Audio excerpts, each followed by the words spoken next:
Karoline Leavitt, sharp, defiant, and known for her unapologetic tongue, had always been the rebel among the cubicles. The manager, a self-proclaimed liberal who wore his smugness like a badge, couldn't stand her outspokenness. One fateful afternoon, in a meeting filled with corporate platitudes and forced smiles, he exploded. "Your behavior is a disruption to the harmony of this establishment," he barked. Before anyone could blink, he escorted her out like she was a walking scandal. The break room buzzed with nervous laughter and whispered, "I told you so" glances. Next day, as I trudged into the office parking lot half awake from another soul-crushing night, something bizarre caught my eye. Shiny, gleaming under the harsh fluorescent lights, was a Rolls-Royce Phantom, parked like a beast waiting to pounce. Rumor had it that Karoline's husband, a mysterious figure some called Mr. Black, had recently come into a fortune. The car wasn't just any ride. It was an ominous statement. Its presence was like a warning shot fired into the night, heralding that the corporate world was about to get a taste of its own medicine. Being a sucker for dark humor and even darker mysteries, I couldn't help but wonder what the actual fuck was going on. Whispers in the hallways hinted that this wasn't the first time the Phantom had appeared after a major upheaval. It was as if the car itself was the harbinger of cosmic justice against corrupt puppeteers. I laughed nervously to myself while my heart pounded in time with the steady hum of a lurking storm. That evening, I left work earlier than usual, my curiosity gnawing at me. Slipping out of the building, I crept toward the parked car like some low-budget detective in a midnight thriller. The night was unusually cold. Even for summer, a chill that felt less like the wind and more like the cold hand of fate. Each step closer made my pulse race faster, every echo a reminder that some doors, once opened, can never be closed again. When I reached the driver's side, I noticed something that froze me in my tracks. A handwritten note, slapped onto the windshield with crude urgency, read, "Every action has a price.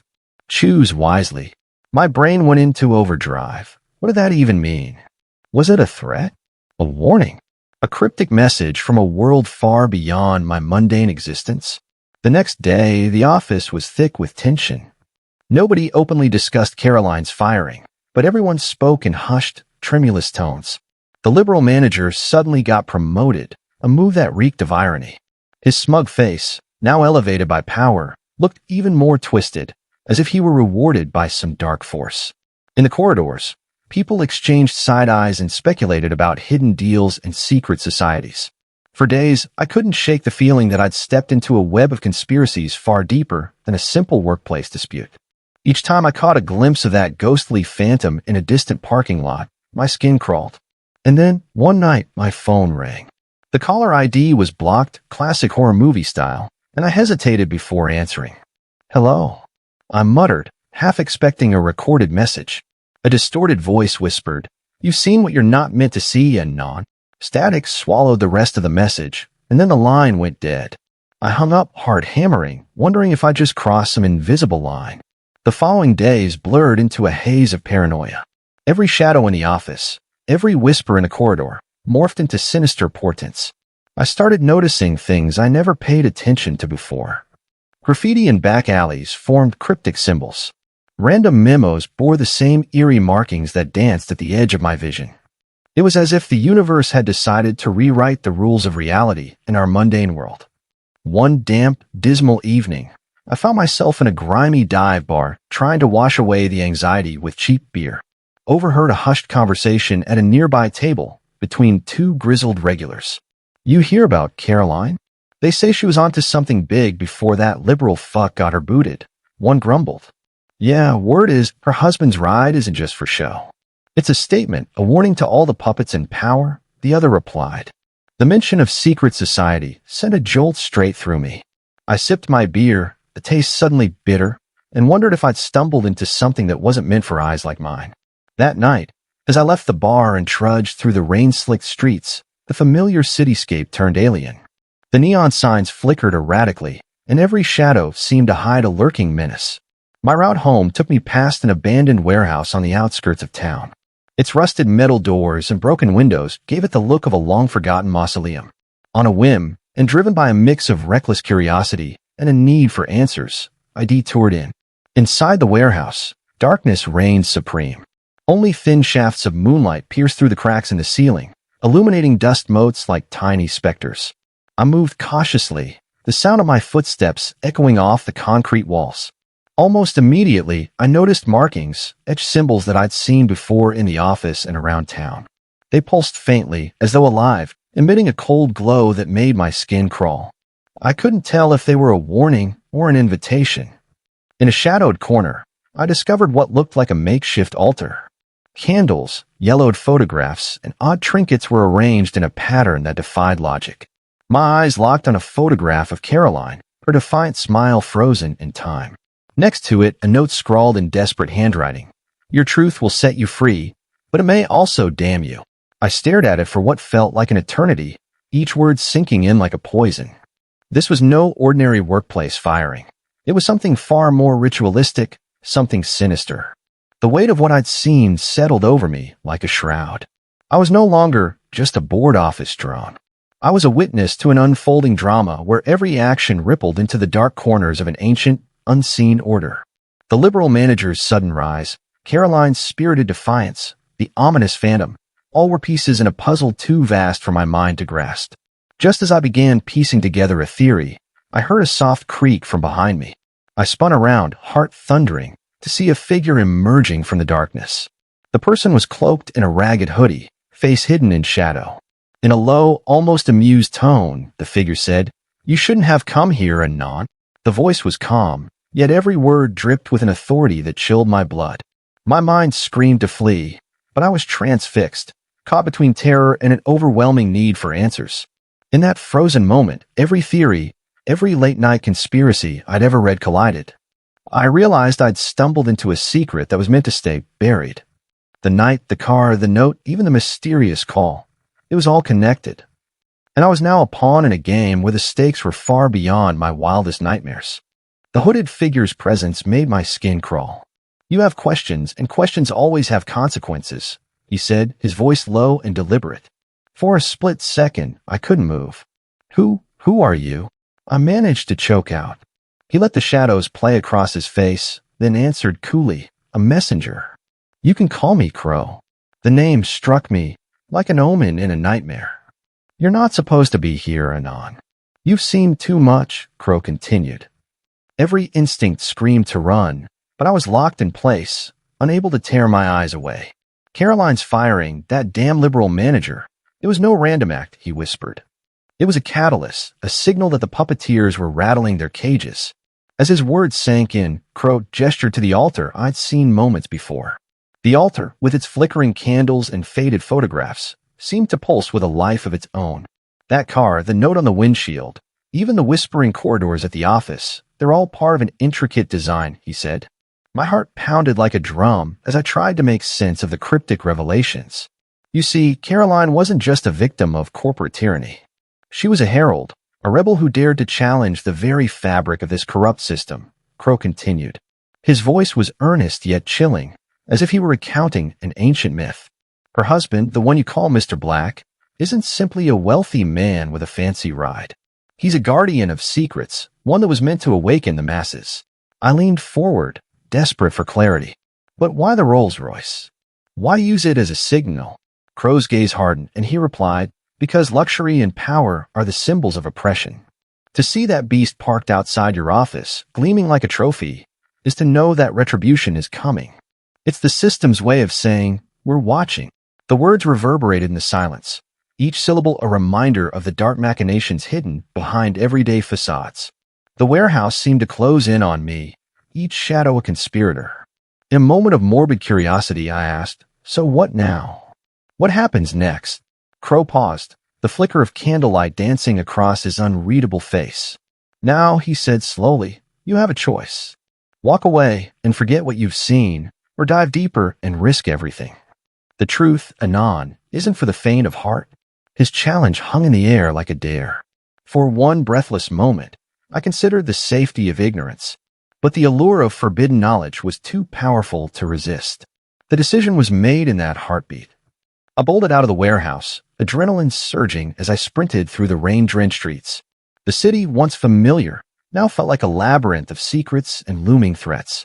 Every neon light, every dark alley, whispered of hidden eyes and unspeakable deeds.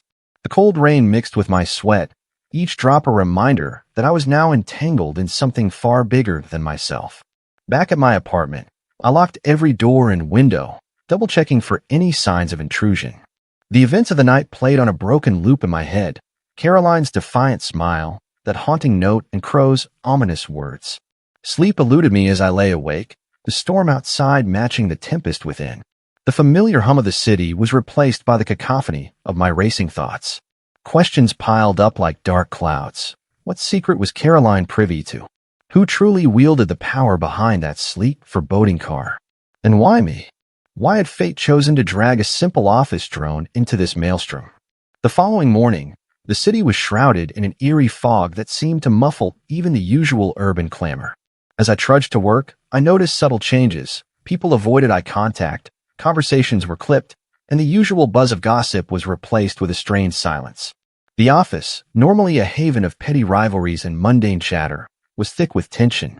Every whispered remark about Karoline and the infamous manager carried an undertone of dread.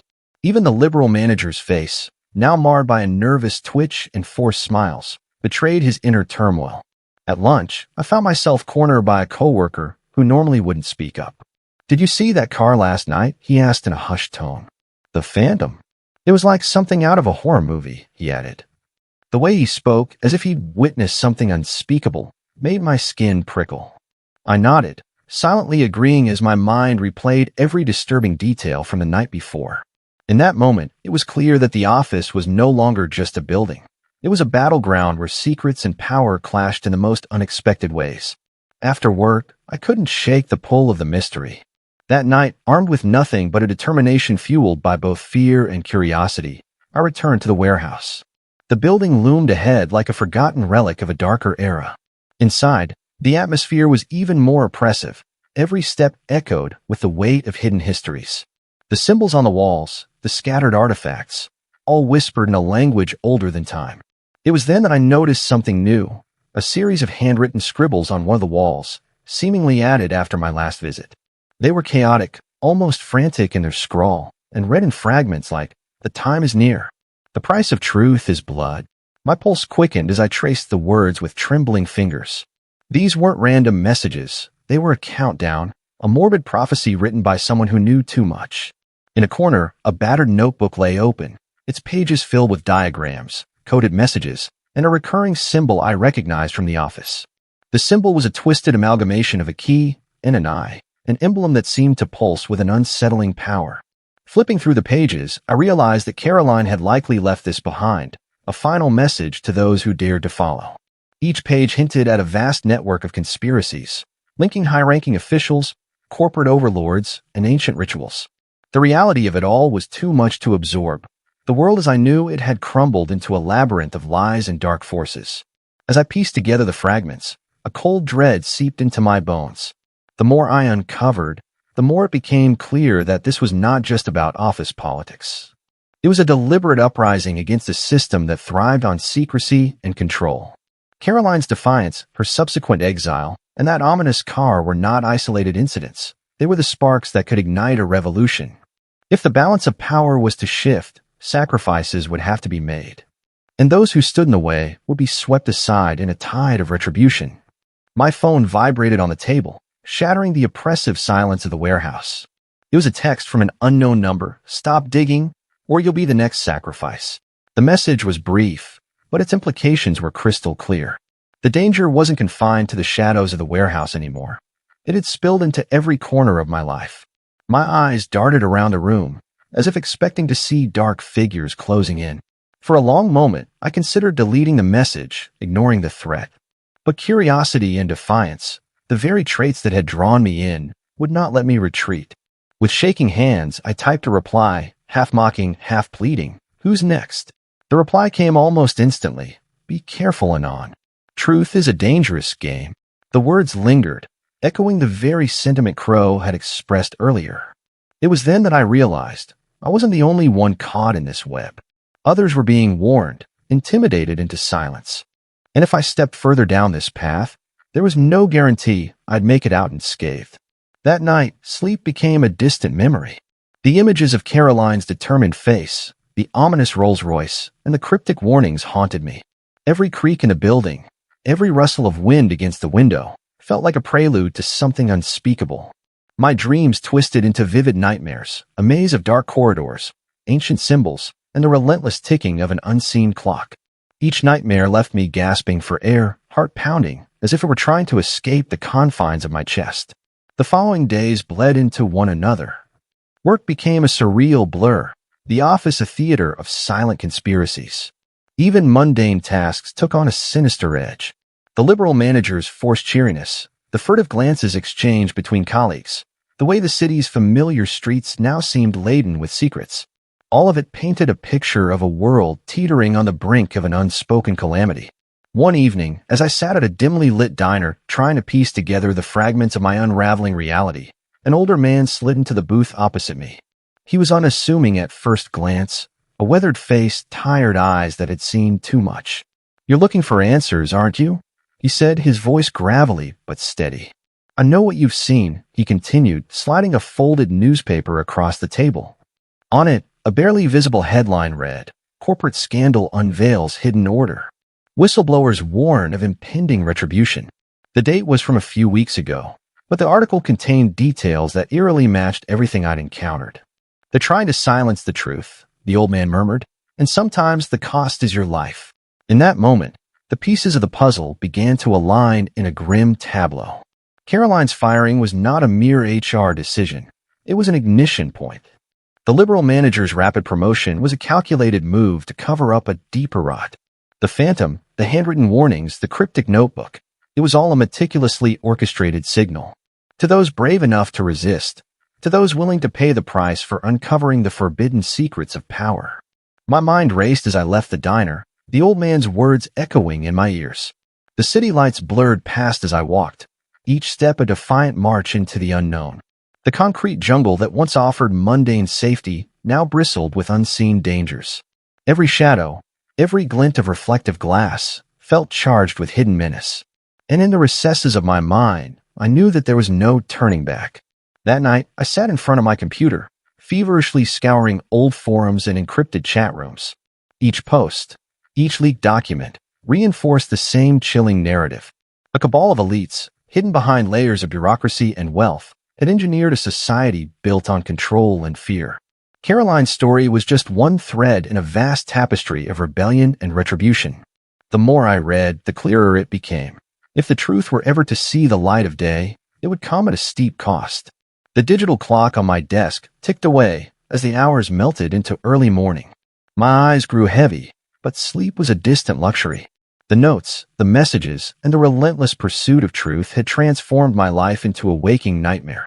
And as I stared at the glowing screen, I couldn't shake the thought that somewhere in this labyrinth of conspiracies, fate was waiting to strike its final, deadly blow. The world around me had changed irreversibly. No longer was I just an office drone caught in the monotony of everyday life. I had become a reluctant seeker of forbidden knowledge, a participant in a game where every move was fraught with peril. The true horror wasn't in the mysterious symbols or the cryptic warnings. It was in the realization that our lives, our very existence, were mere pawns in a cosmic chess match, and the next move, whatever it might be, was already in motion. Still reeling from the nightmare of last night. The threat from that unknown number echoing in my mind like a death knell. Decide to follow the breadcrumbs scattered across the digital underbelly.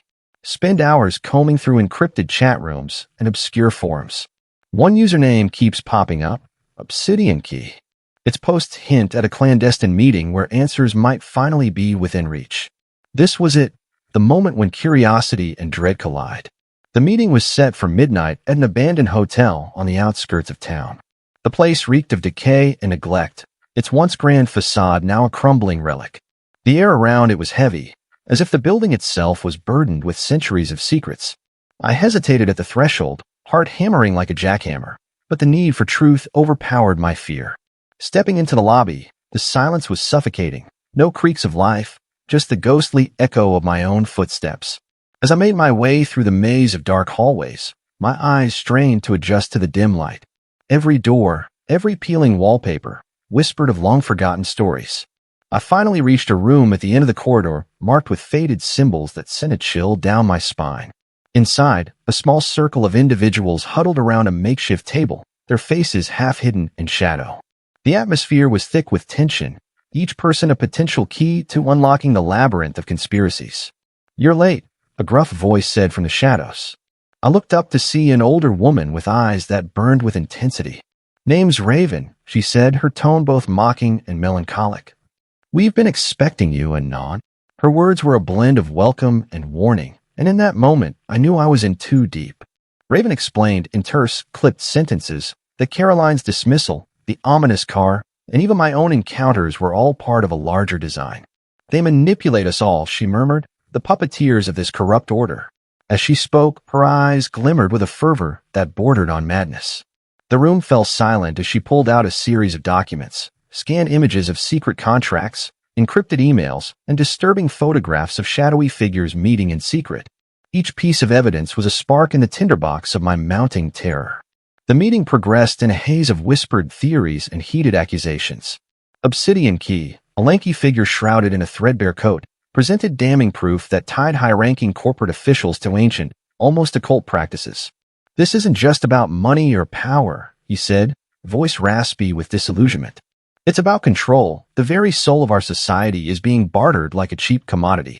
The words struck a chord deep within me, resonating with the forbidden knowledge that had plagued my sleepless nights. The room's energy shifted as a new participant joined the gathering, a man with cold, calculating eyes who introduced himself simply as Cypher.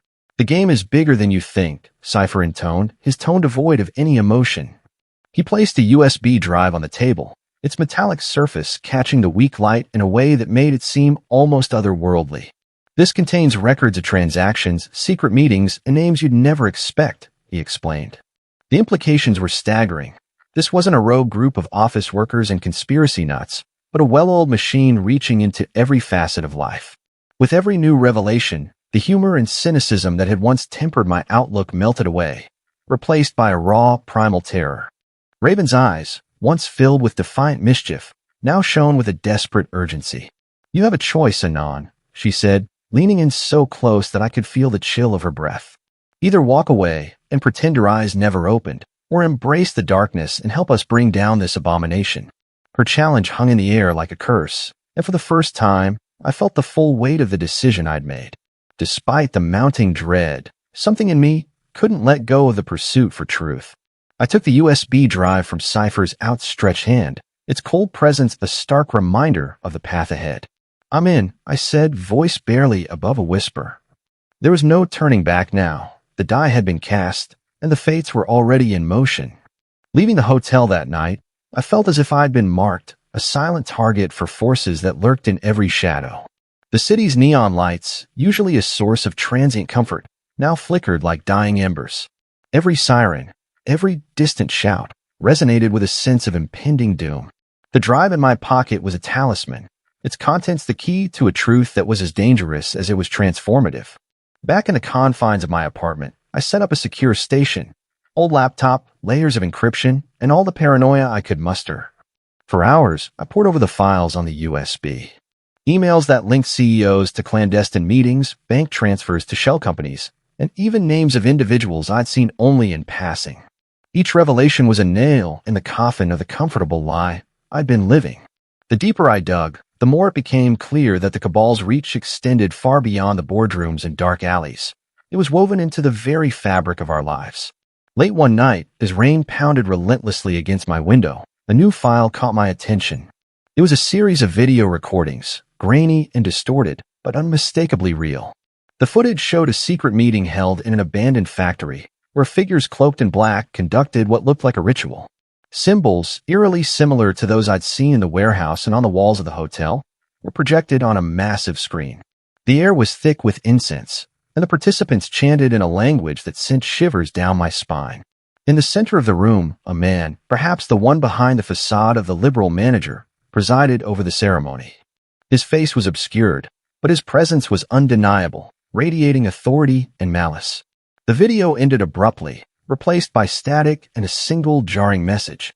"Beware the awakening, for once the veil is lifted, there is no return." My hands trembled as I replayed the footage, the room around me shrinking into insignificance.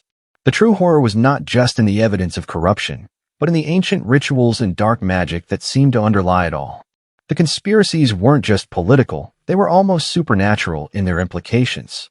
Every instinct screamed for me to stop, to bury this truth where it belonged, deep in the annals of forgotten lore.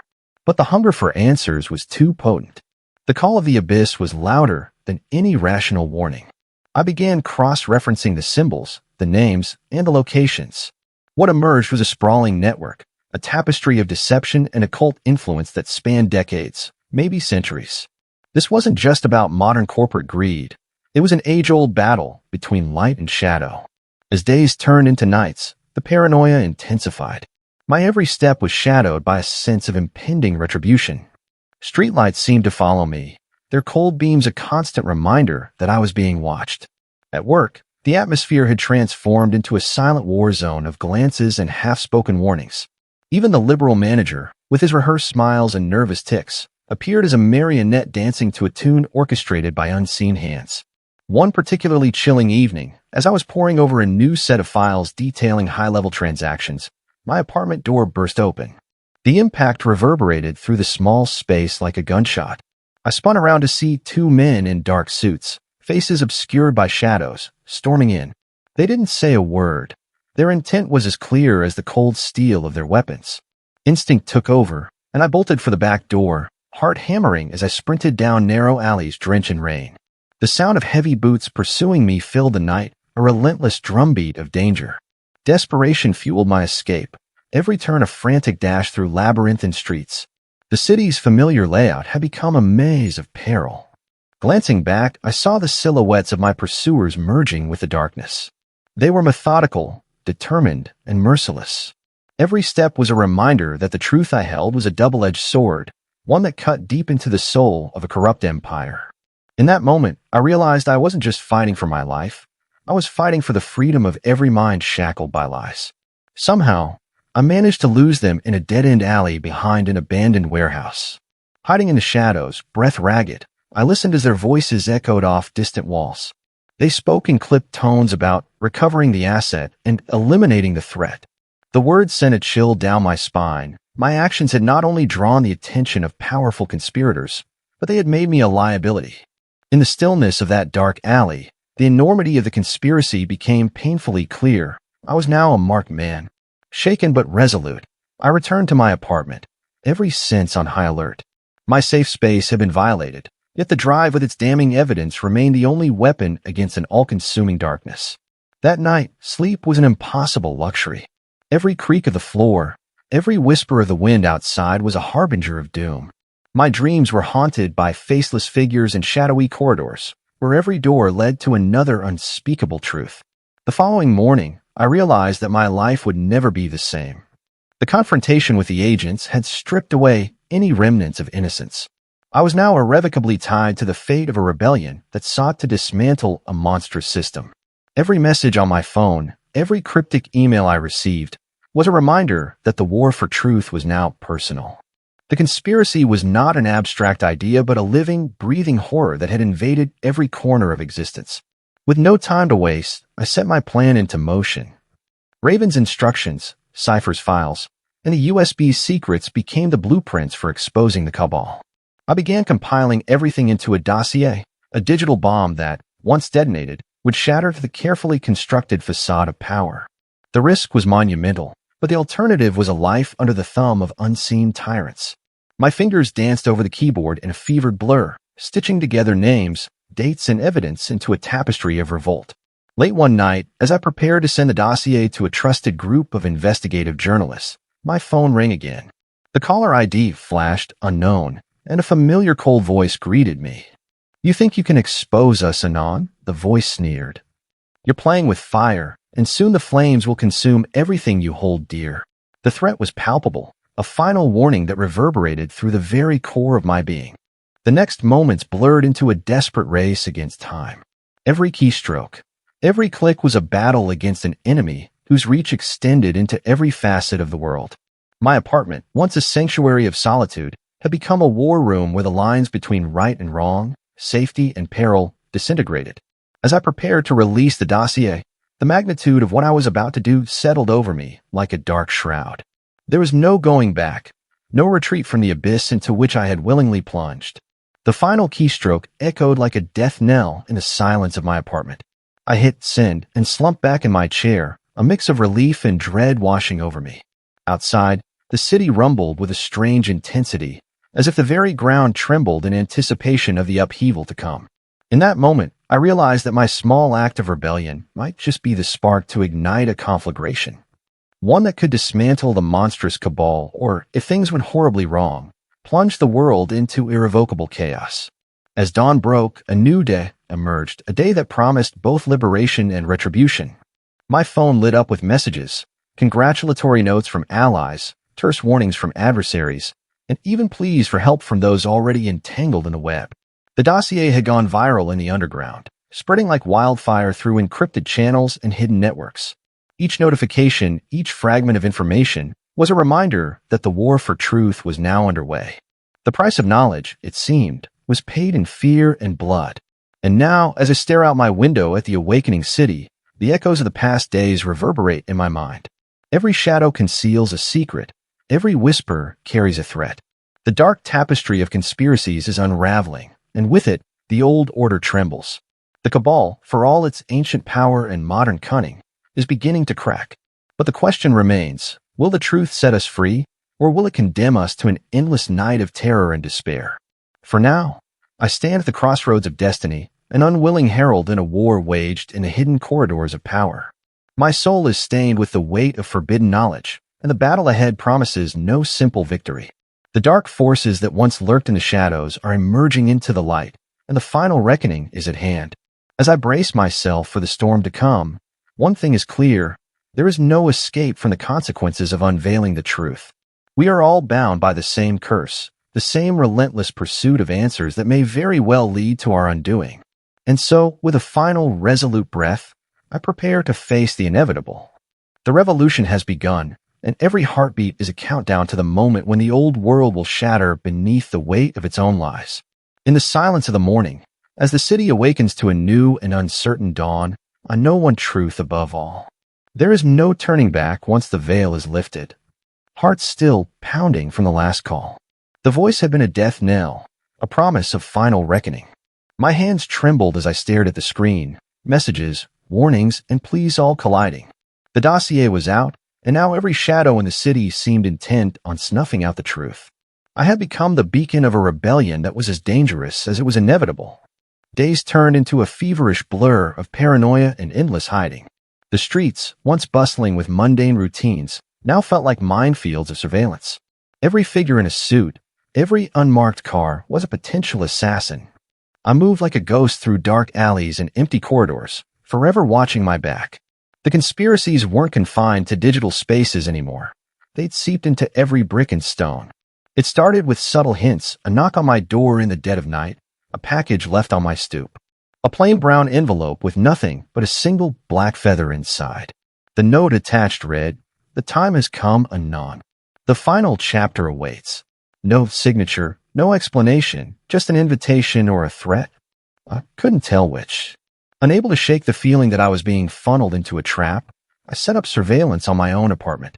Cameras hidden in every corner, recording every movement. Each night, I reviewed the footage religiously, desperate to catch any sign of an intruder. For a while, nothing unusual, until one stormy night, the feed crackled to life. A figure appeared in the doorway just as the clock struck 3 a.m. Shadowed, faceless under a wide-brimmed hat, the intruder moved with inhuman precision. I watched paralyzed as the figure stepped inside, eyes hidden beneath darkness. Then, as suddenly as it had appeared, it was gone, leaving only a lingering chill in the air. That very morning, my phone buzzed with a new message. "Time to meet your fate. Midnight. Old Pier." The words made my blood run cold. This was no longer a warning. It was an execution order. Every instinct screamed to hide, to vanish into the oblivion of anonymity. But there was no choice. The truth had already bound me, and now I had to face it head-on. The night of the rendezvous, the pier was shrouded in an eerie mist that swallowed sound and light. The ocean crashed relentlessly against decaying pilings, as if mourning the souls lost to the tides. I crept along the worn wooden planks, every step echoing with foreboding. The only illumination came from a half-moon and the sporadic glow of distant streetlights, insufficient against the dense fog. My heart pounded in a desperate rhythm, each beat a countdown to destiny. Near the center of the pier, a solitary figure stood waiting, cloaked in black, back turned to me. Anon, the figure called out in a low, resonant voice that seemed to merge with the crashing waves. I froze, the name echoing in my mind like a twisted refrain. I knew you'd come, the voice continued, because you cannot ignore the call of truth. As I drew closer, I saw the figure slowly pivot. A familiar face emerged beneath the hat, illuminated briefly by a flash of lightning. It was Crow, his eyes now hardened with the weight of finality. "There is one last step you must take," he said, each word deliberate, "to break the chains that bind us all." My pulse hammer as Crow motioned for me to follow him down a narrow passageway behind a collapsed storage shed. The corridor was narrow, lined with rusting metal, and the air smelled of salt and decay. We descended deeper, into a part of the pier that even the restless sea seemed to avoid. Here, the very structure of the pier was a relic of a forgotten time, a silent witness to secrets long buried. We came to a small chamber, hidden from prying eyes, where the remnants of old shipping crates and faded graffiti bore witness to countless clandestine meetings. Inside the chamber, a circle had been drawn on the floor with chalk, centered around an antique lantern that flickered with unstable light. Crow's gaze was intense as he began to speak in a cadence that felt both ancient and inevitable. "This circle," he said, "represents the boundary between what is known and what must remain hidden." He produced a small vial containing a thick, black liquid, its surface rippling like a disturbed pool. "The Cabal's power is not merely political. It's nourished by rituals that trace back to epochs before we even existed. To break their hold, you must participate in the ritual anon." The words sent a shiver down my spine, a call to confront forces that transcended mere mortal authority. My mind raced with questions and terror. "What do you mean? How can I participate?" I stuttered. Crow's voice lowered to a near whisper. "The answer lies in surrendering to the unknown. You must drink from this vial. In doing so, you will open yourself to the ancient truths and sever the ties the Cabal holds on the collective unconscious." I hesitated. Every fiber of my being screamed to run from this unholy communion. But the countless warnings, the incessant paranoia, the unraveling of reality had led me to this precipice. With a trembling hand, I reached for the vial and uncorked it, its dark contents swirling like the void. "For truth," I muttered, the words both a prayer and a defiant curse. And as the liquid burned its way down my throat, my vision blurred and reality splintered into fragments. In that agonizing moment, I felt myself slipping into an abyss of distorted memories and half-remembered nightmares. The world around me dissolved into a tapestry of cryptic symbols and disembodied voices. Time lost all meaning. Each second stretched into an eternity of revelations. I saw flashes of the Cabal's origins, secret meetings in ancient stone temples, rituals under blood-red moons, and faces shrouded in darkness that commanded both fear and reverence. The sensation was both excruciating and liberating, as though I was being reborn into a realm of unfiltered truth. Suddenly, I was no longer alone in my mind. The voices grew louder, merging into a chorus that spoke in a language older than civilization itself. They recounted the rise and fall of empires, the birth of secrets, and the cyclical nature of power and betrayal. Amid the chaos, one message emerged with piercing clarity. The truth is not given, it is taken. Break the cycle, or be consumed by it. Each word resonated in the deepest recesses of my soul, urging me to transcend the confines of human limitation and embrace the cosmic struggle unfolding before me. When the blackness began to recede, I found myself back in the hidden chamber, Crow's silhouette looming in the flickering lantern light. My body felt foreign, as if reborn with the weight of ancient wisdom and the scars of forbidden communion. "You have seen what lies beneath," Crow intoned solemnly. "Now you carry the power to challenge those who manipulate the very fabric of our existence." I struggled to steady my voice, my mind a whirlwind of half-formed thoughts. "What now? How do I use this knowledge?" I asked, every word trembling with both fear and determination. Crow gestured to the chalk circle on the floor. "Within this circle lies the blueprint of rebellion, a map of the hidden networks, the dark alliances, and the rituals that bind the Cabal's power. You must learn it, understand it, and then disseminate the truth to awaken the masses." He paused, his eyes scanning mine as though weighing my resolve. "But be warned, Anon, the path you tread is fraught with peril. There are those who would kill to keep the old order intact, and they will stop at nothing to reclaim the secrets you now hold. My mind reeled with the enormity of the task ahead. Every revelation felt like a double-edged sword, an opportunity for liberation, but also a beacon to unspeakable horrors. The storm outside raged, as if the heavens themselves wept for the sins of mankind. In that moment, I vowed to carry the burden of truth, even if it meant sacrificing my soul to break the chains of oppression. Over the following weeks, I became a fugitive in my own city. No longer just an office drone, I was a conduit for ancient knowledge and a spark for revolution. The dossier's viral explosion had unleashed chaos among the elites. Whispers of protests and clandestine meetings began to circulate on dark web forums and underground chat rooms. Every time I checked my hidden feeds, I saw threads of rebellion being woven by countless others who, like me, had glimpsed the abyss.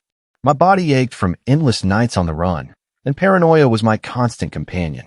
Each day, I changed locations, abandoned warehouses, derelict motels, even the bowels of the city's forgotten subways. Crow, Raven, Cypher, and Obsidian Key remain my only guides in this labyrinth of insurgency. We met in secret, sharing scraps of evidence, and mapping out the intricate web of power that had ensnared us all. The more I learned, the more it became clear that the Cabal's reach was far wider than I'd ever imagined. Their tendrils spread into every sector of society: finance, media, politics, and even the art that shaped our culture. One chilly evening, deep in an abandoned subway station lit only by failing emergency lights, I found myself in a covert meeting with a group of like-minded individuals. The room buzzed with hushed urgency, each face illuminated by the soft glow of cell phone screens. An older man, his eyes etched with decades of struggle, spoke in a trembling yet resolute voice. The establishment believes that control is absolute, but they've forgotten that every empire has its cracks. We are those cracks. His words, raw and sincere, ignited a spark in our hearts. We pored over maps, leaked documents, and cryptic recordings that reveal the inner sanctum of the Cabal's operations. Each detail was a piece of a vast puzzle, a mosaic of corruption and occult influence stretching back centuries. As the meetings grew more frequent and the stakes ever higher, the pressure mounted to act. We organized small, targeted disruptions, data breaches, symbolic graffiti on corporate buildings, anonymous broadcasts on pirate radio. Each act of rebellion was a defiant slap in the face of a system built on lies and manipulation. But with every act, the backlash became more ruthless. Agents of the Cabal, their faces hidden behind nondescript masks and tailored suits, began to appear in the shadows of our meetings. Whispers of the purge and cleansing were exchanged in terrified tones on encrypted channels. It became apparent that we were no longer merely fighting for information. We were fighting for our very lives. One rain-soaked night, as I navigated the labyrinthine back alleys of the city, I sensed I was being followed. My heart pounded so fiercely I could hardly breathe, every sense on high alert. A black SUV, its windows tinted to impenetrable darkness, trailed me like a phantom. I ducked into a narrow passage, desperate to lose the tail. The SUV's engine roared in the distance, a constant reminder that the Cabal's enforcers were closing in. Hiding behind a stack of discarded crates, I clutched the USB drive with the damning evidence close to my chest. Every second felt like an eternity as I waited for the inevitable confrontation. The sound of footsteps, measured and deliberate, reached my ears. The door to my makeshift hideout burst open, and I was ambushed by two figures in dark attire. They moved with an unnerving precision, eyes cold and merciless. "You've meddled in affairs far beyond your comprehension," one hissed, his voice laced with venom. Before I could react, a flash of metal, a stun baton, struck me across the side. The world spiraled into darkness as my body slumped, and the last thing I saw was the gleam of a blade poised to strike. Waking up hours later in a dank, deserted room, I found my hands cuffed to a rusted pipe. The pain was excruciating, but even worse was the oppressive silence that surrounded me. The door creaked open, and a man in a crisp suit entered, his face obscured by a featureless mask. "You must learn your lesson, Anon," he intoned in a monotone voice that chilled my very soul. He walked slowly around me, as if examining a specimen in a lab, before leaving a single cryptic remark. "The price of truth is always blood." With that, the door slammed shut, leaving me alone with the echo of my own labored breathing. Hours passed, or was it days, in that claustrophobic cell. The darkness pressed in, and the cold seeped into my bones. My mind drifted back to that fateful moment at the pier, to the ritual that had shattered my reality. I clung to the fragments of that ancient truth, determined not to let my sacrifice be in vain. Through sheer force of will, I began to piece together an escape plan. The sound of distant footsteps and muffled voices reminded me that time was running out. Summoning every ounce of strength, I managed to loosen the cuffs with a shard of broken glass. The metal cut into my skin, each slice a painful reminder of the cost of defiance. Stealthily, I crept to the door, heart pounding like a war drum. Peeking through a crack, I saw a narrow corridor lined with pipes and shadow. I took a deep breath, steeling myself for the unknown, and slipped into the corridor. The labyrinthine passageway led me deeper into the underbelly of the building. Every step was a calculated risk, the silence punctuated by the distant hum of machinery. After what felt like an eternity, I found a door left ajar, a possible exit. With one final burst of determination, I pushed through and emerged into the cold night air. The city, shrouded in darkness and despair, offered little solace. But I was free for now. Back on the streets, I realized that the Cabal's grip was tightening with each passing moment. The media spun wild conspiracy theories, and the elite scrambled to silence dissent. Yet the underground was alive with whispers of revolution. People began to gather in abandoned factories, subways, and secret basements. They shared the revelations I had risked everything to unearth. The movement was growing, a mosaic of voices rising against a corrupt order. And then came the day of reckoning. The night sky was bruised with deep purples and ominous reds. At the heart of the city, a massive public square filled with thousands of restless souls.